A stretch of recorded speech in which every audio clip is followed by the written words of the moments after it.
ଆଜି ଅରୁଣମଣି ତାଙ୍କ ଶ୍ୱଶୁରରେ ନଥିଲେ ମଧ୍ୟ ତାଙ୍କର ପୁତ୍ରମାନେ ପୁତ୍ରବଧୂମାନେ ଏବଂ ତାଙ୍କର ବନ୍ଧୁବାନ୍ଧବ ଏଠାରେ ଉପସ୍ଥିତ ଅଛନ୍ତି। ତେବେ ସେ ବାସ୍ତବରେ ଜଣେ ପିତା ଥିଲେ, କାରଣ ପୁତ୍ରମାନଙ୍କୁ ସେ ତାଙ୍କ ଅନୁଗାମୀ କରିପାରିଛନ୍ତି।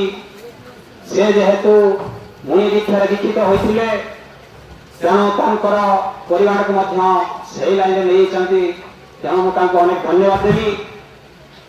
ଶାସ୍ତ୍ରରେ ଗୋଟେ ପଦ ଅଛି, ପିତା ଧର୍ମ ପିତା ସ୍ୱର୍ଗ ପିତା ହିଁ ପରମ ତପ ପିତରି ପ୍ରୀତିମାତ୍ମନ୍ନେ ପ୍ରିୟନ୍ତେ ସର୍ବଦେବତା। ତେଣୁ ପିତା ଧର୍ମ, ପିତାର ଧର୍ମ କଣ ନା, ଯେମିତି ଜଳର ଧର୍ମ ହେଉଛି ଉପରୁ ତଳକୁ ବହିବା, ତାର ମଧ୍ୟ କିଛି ଭୌତିକ ଧର୍ମ ଅଛି, ଯେମିତିକି ତାର ତିନି ଅବସ୍ଥା କଠିନ ତରଳ ଗ୍ୟାସୀୟ। ଠିକ ସେଇଭଳି ଏହି ମାନବର ମଧ୍ୟ ଧର୍ମ ଅଛି, ପିତାଙ୍କର ମଧ୍ୟ ଧର୍ମ ଅଛି। ଆମେ ଶୁଣିଛୁ ସରକାର ସମସ୍ତଙ୍କର ମାଲିକ ସ୍ୱାମୀ, ପିତା ହେଉଛନ୍ତି ଜଣେ, ସେ ଆତ୍ମା ରୂପରେ ବିଦ୍ୟମାନ। ତେଣୁ ତାଙ୍କରି କର୍ମ ଯଦି ଆମେ କରିବା ତାହେଲେ ସେ ନିଶ୍ଚୟ ଖୁସି ହେବେ। ଯେମିତି ବାପା ଦୁଇ ଜଣେ କୃଷକ ହେଇଥାନ୍ତି, ତାଙ୍କର ପୁଅ ତାଙ୍କର ଝିଅ ଯଦି ତାଙ୍କୁ ତାଙ୍କରି କାର୍ଯ୍ୟ କରିବାରେ ସାହାଯ୍ୟ କରନ୍ତି ତାହେଲେ ପିତା ନିଶ୍ଚୟ ଖୁସି ହୁଅନ୍ତି। ଠିକ ସେଇଭଳି ପିତା ଧର୍ମ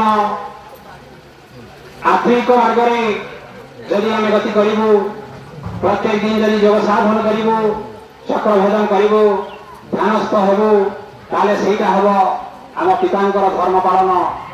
ତେଣୁ ପ୍ରତ୍ୟେକ ବ୍ୟକ୍ତି ଏ କାର୍ଯ୍ୟରେ ନିଶ୍ଚିତ ଭାବରେ ବ୍ରତ ରହିବେ। ତେଣୁ ଇଏ ହେଲା ପିତା ଧର୍ମ।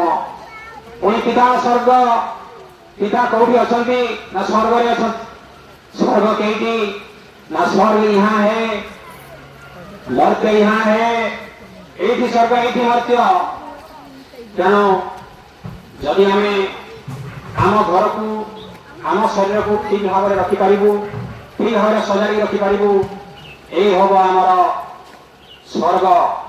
ଯେମିତି ମୁରଳୀ ଭାଇ କହୁଥିଲେ, ସ୍ୱର୍ଗ ସମାନ ସିନା ଅଟେ ଘର, ସ୍ନେହ ଶ୍ରଦ୍ଧା ଯହିଁ ଥାଏ ନିରାଙ୍କର। ତ ସେଇ ଘର ହଉଛି ସ୍ୱର୍ଗ, ଯୋଉଠି ପରସ୍ପର ମଧ୍ୟରେ ସ୍ନେହ ମମତା ଶ୍ରଦ୍ଧା ଭକ୍ତି ଏସବୁ ଯଦି ଥିବ, ସେ ଘରଟା ସାଧାରଣ ଘର ନୁହେଁ, ସେଇଟା ନିଶ୍ଚିତ ଭାବରେ ସ୍ୱର୍ଗ। ତାର ସମ୍ମାନ ଅଛି, ସେ ଅନ୍ୟମାନଙ୍କୁ ପ୍ରେରଣା ଦିଏ। ତେଣୁ ପିତା ଧର୍ମ ପିତା ସ୍ୱର୍ଗ। ତାପରେ ଆସିଲା ପିତା ହିଁ ପରମ ତପ। ପିତାଙ୍କର କାର୍ଯ୍ୟ ଯଦି ଆମେ କରିବା, କଣ କରିବା ନା ଆମକୁ ତପ କରିବାକୁ ପଡିବ। ଏ ଶରୀରର ତାପମାତ୍ରା ଯେତିକି, ଆମ ଶରୀରରେ ଯଦି ତାପମାତ୍ରା ସେତିକି ସବୁବେଳେ ନ ରହେ, ତାହେଲେ ଏଠି ବିକାର ପ୍ରବେଶ କରିବ, ରୋଗ ଦେଖାଦେବ। ତେଣୁ ଏ ଶରୀର ତାପମାତ୍ରାକୁ ସେଇ 98 ଡିଗ୍ରୀ ଫାରେନହାଇଟ୍ ରଖିବା ପାଇଁ ହେଲେ ଆମକୁ ପ୍ରତ୍ୟେକ ଦିନ ଚକ୍ର ଭେଦନ କ୍ରିୟା ବା ଯୋଗ କରିବାକୁ ପଡିବ। ସେ ହବ ଯେ ପରମ ତପ।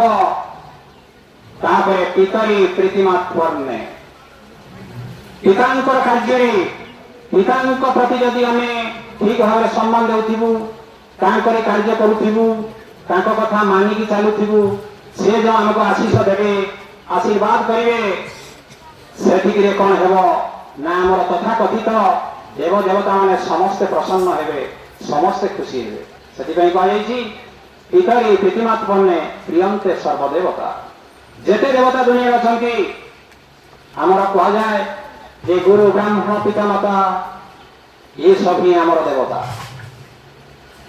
ବାହାରେ ଯେଉଁଟାକୁ ଆମେ ଶୁଣୁଛୁ ପଢୁଛୁ ଯେ ସେ ଦେବତାଙ୍କ ଠାରୁ ଏ ଦେବତା ଦିବ୍ୟ ଭାବ ସମ୍ପନ୍ନ ଏବଂ ଏମାନଙ୍କୁ ପୂଜା କଲେ, ଭକ୍ତି କଲେ, ଆରାଧନା କଲେ ନିଶ୍ଚିତ ଭାବରେ ଶୁଭଫଳ ମିଳିବ ଏବଂ ସଦ୍ୟ ସଙ୍ଗେ ସଙ୍ଗେ ଶୁଭଫଳ ମିଳିବ। ତେଣୁ ଯାହା ହଉ, ମୁଁ ମୋର ବକ୍ତବ୍ୟ ଶେଷ କରିବା ପୂର୍ବରୁ କହି ଚାଲୁଛି ଯେ ହେ ମାନବ ମାନବ ଧର୍ମକୁ ଭୁଲନ୍ତୁ ନାହିଁ। ଯିଏ ଯେଉଁ ଧର୍ମ ଗ୍ରହଣ କରନ୍ତୁ ନା କାହିଁକି, ଯେଉଁ ଦୀକ୍ଷା ଯେଉଁ ଧର୍ମ ଗ୍ରହଣ କରନ୍ତୁ ନା କାହିଁକି, ମାନବ ଧର୍ମକୁ ଭୁଲିବେ ନାହିଁ। ଇଏ ହେଉଛି ଶ୍ରେଷ୍ଠ ଧର୍ମ। ଏ ଧର୍ମର ଆକ୍ଷରିକ ଅର୍ଥ ହେଉଛି ମଣିଷ ମଣିଷକୁ ଭଲ ପାଇବେ। ମଣିଷ ମଣିଷକୁ ଭଲ ପାଇବେ।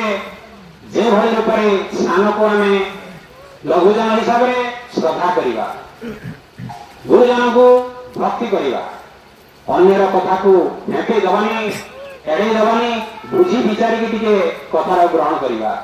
ତାହେଲେ ହବ କ'ଣ ନା କଥାଟା ସୁରୁଖୁରୁରେ ଠିକ୍ ଭାବରେ ପାଳନ ହବ। ସମସ୍ତେ ଭଲ ପାଇବେ, ସମସ୍ତେ ଖୁସିରେ ରହିବେ, ଆନନ୍ଦରେ ରହିବେ। ଆତ୍ମାର ରୂପ ହେଉଛି ସଚିତ ଆନନ୍ଦ।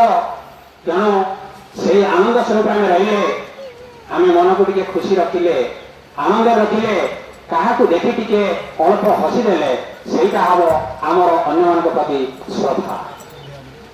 ମୁଁ ଏତିକି କହି ମୋର ବକ୍ତବ୍ୟ ଶେଷ କରୁଛି। ଜୟ ହିନ୍ଦ। नमस्कार जदि आपनकु एही भिडियोटी भलो लागिला तेबे मो चैनल को सब्सक्राइब करंतु एवं पाखरे थिबा बेल आइकन को निश्चय दबांतु।